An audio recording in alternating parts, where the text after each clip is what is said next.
on Fighting Spirit. You ready?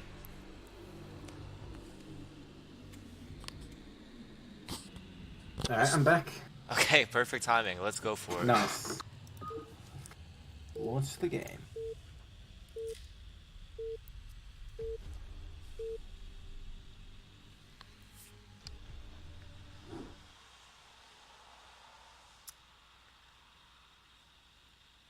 So at the top right, we have Torasque as the Teal Zerg. You gotta yell it. Tarrasque! And Torasque! top left, Red Terran is Dribbler, my new hero. My new favorite Terran. Flash move ever. I mean, he didn't even actually get to execute the full 6-fac in that last game. He just kind of rolled out and killed the Dragoons, Well, and Chill knew that his yeah. gamble did not pay off for the fast 3 base. Yeah. So let's see what his TVZ skills are like, I guess. So as I mentioned Well, hang before, on. This is the third game we've seen of him, right? yeah, this is the third game. Oh, that's right. It was the 2-out community game, of course. Oh, well, no, Torasque, this is the second game from Yeah, but I Torasque, mean, believe. against Checkmater, we saw that. So I was thinking we have actually seen his TVZ skills. Man, I'm zooming in on the hatchery right now, and I notice how like spiky it is at the top. It's kind of dangerous. You definitely don't want to be near that sphincter, I can tell you that much. Yeah, yeah.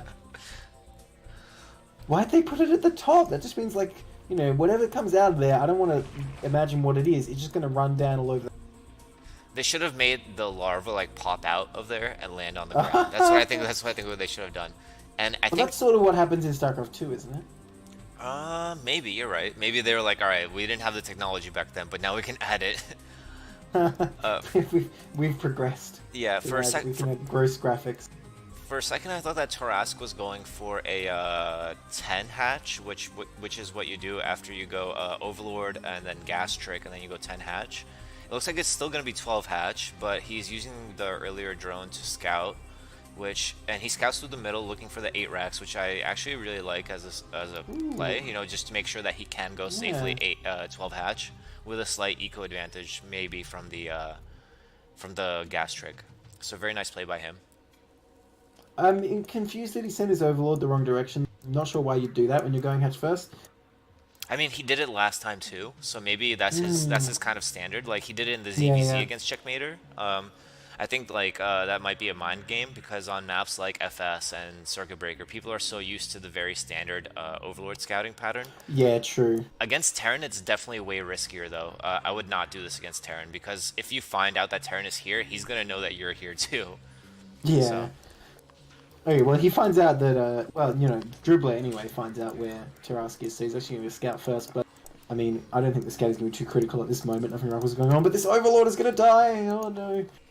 Is there anything worse than losing your first Well, at least you get the scout off. You can at least fly out to the command center and see if there's a gas there. Ooh, actually... No, I was going to say... Yeah, no, you go. No, I was going to say, like, maybe he didn't see it, but he definitely saw it with that SCV going down. Yeah.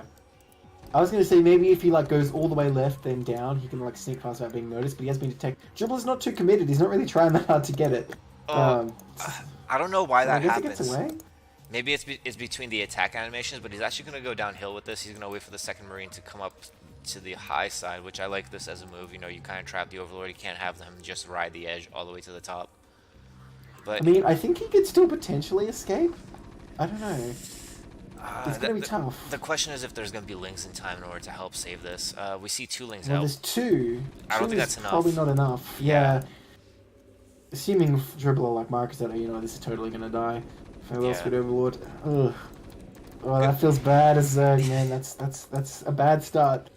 Good play by Dribbler, though, like the recognition from just seeing the fringe vision from the SCV. Good play from him to bring the Marines up to the high ground and low ground, and then bring it back down to the low ground in time. Dribbler has 2 SCVs in here. Is he going to let this one die and be like, oh no, I can't scout you? Or is it going to be more nefarious than that? Can imagine like a proxy barracks with just fire bats building out of it? Put a factory there. Build some vultures.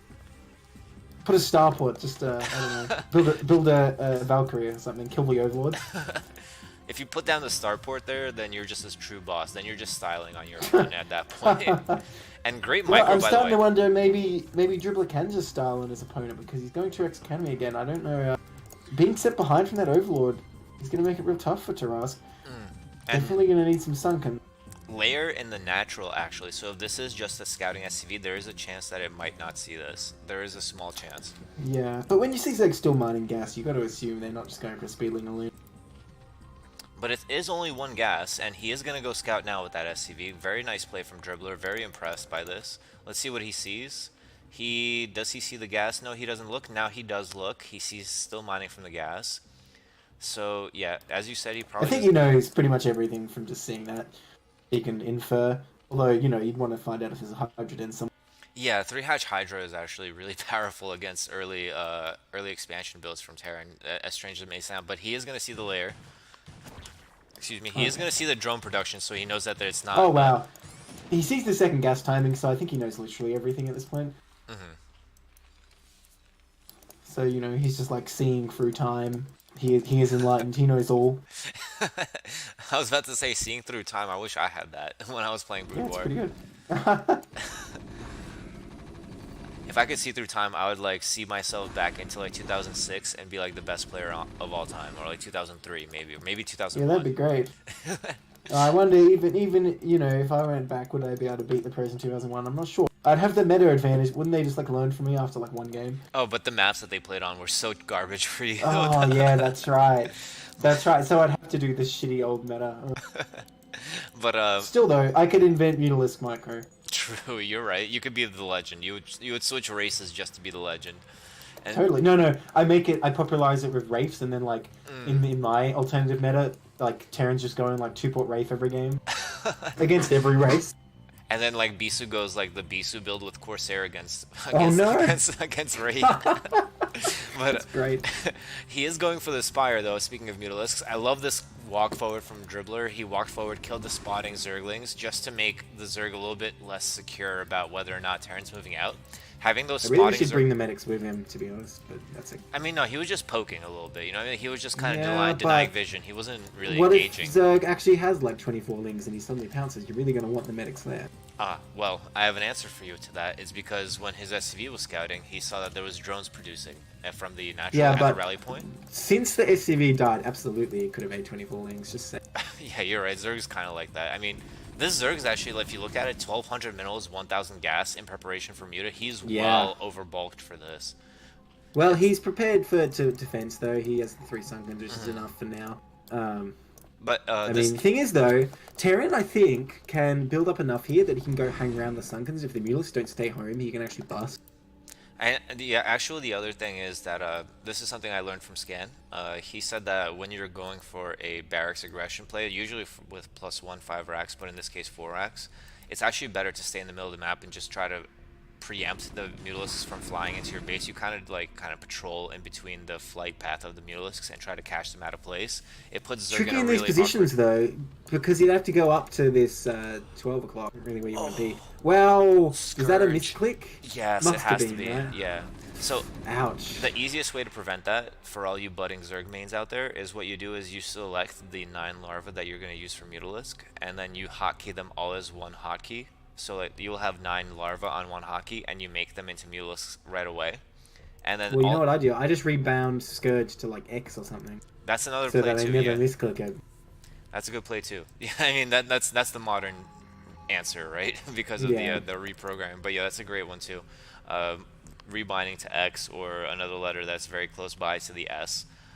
So definitely something that Torasque may want to look into, as well as the aforementioned hotkeying of the larva. And his Mutalisks are like kind of forced to stay home now because he's been so late on them. It's 8:30 and he still only has 8. To be honest, I think they might have been anyway. Like you're saying, if Terran brings all his bio, he could bust 3 Sunkens, no problem, but the Mutalisk can defend.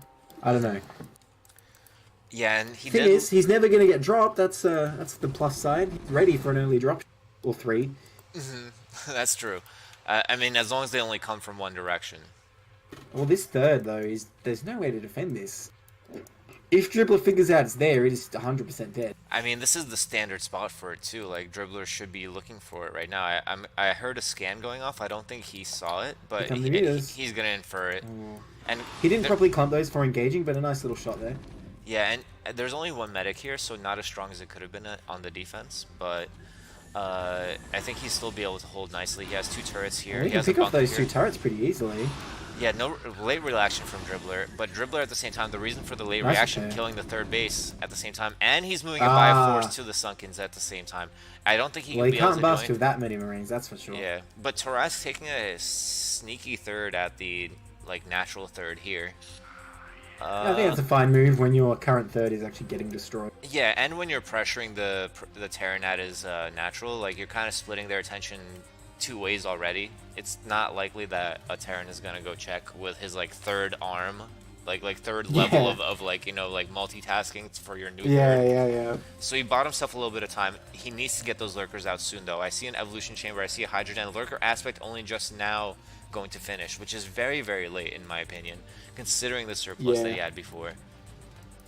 Yeah, and he did lose a lot of Mulas harassing that Terran base, so there's not much going on for him right now. I still feel like there's potential for a bust if Dribbler like assembled all his forces. 3 Sunkens and a bunch of Mulas would not withstand this. Yeah, and he actually sent his medics ahead somehow, and I think he crept up there and he saw that there were Zerglings there, and now he's going to be aware of this. He's going to be before any Sunkens push in. The Mutomicro is going to have to be crucial here. Oh, not a good first shot. That's not a good start. Oh, he's going in way too deep.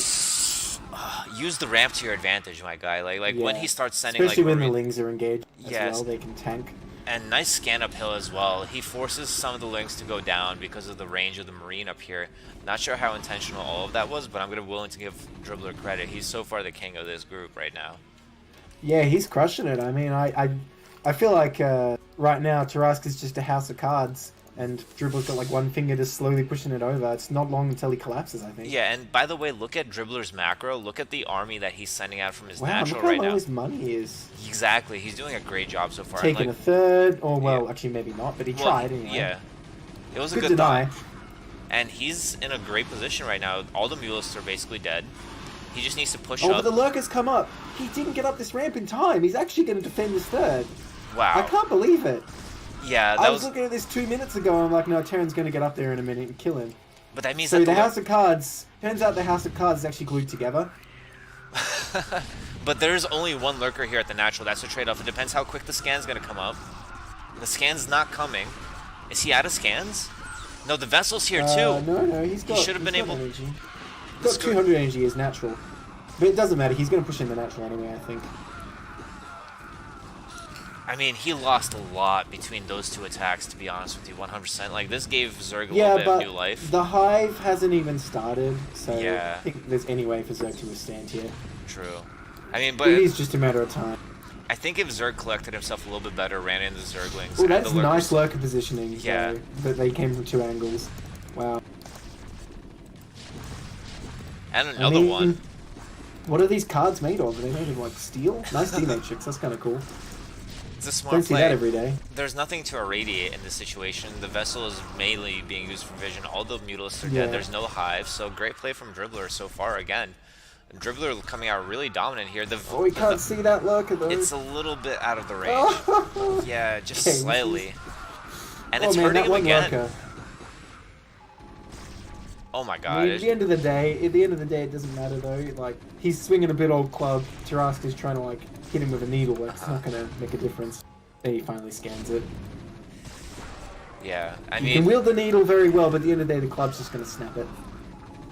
I mean, that's the luxury that Terran has in this matchup, is the ability to produce so many Marines. Like, you know, you could lose 20 and still have plenty back home. So, yeah, and he did a really, really good job keeping his production up. I was pushing. You can see he's not banking that much at all. Yeah, absolutely great. And he did actually go for another 3rd. So yeah, I mean, really, really dominant performance there, despite a couple of mistakes. And I think that this game officially puts Dribbler at #1 for the group. Like, the only people. I mean, he's beaten everyone that has a loss. So I don't know. Well, either way, he's at least tied for #1 position for this group. So great play. You said he's like French, right? I think that's what he is. He'd be a candidate for the meme of a team or a team time zone. It's going to be Australians and Europeans. Well, we'll see how the drafts pan.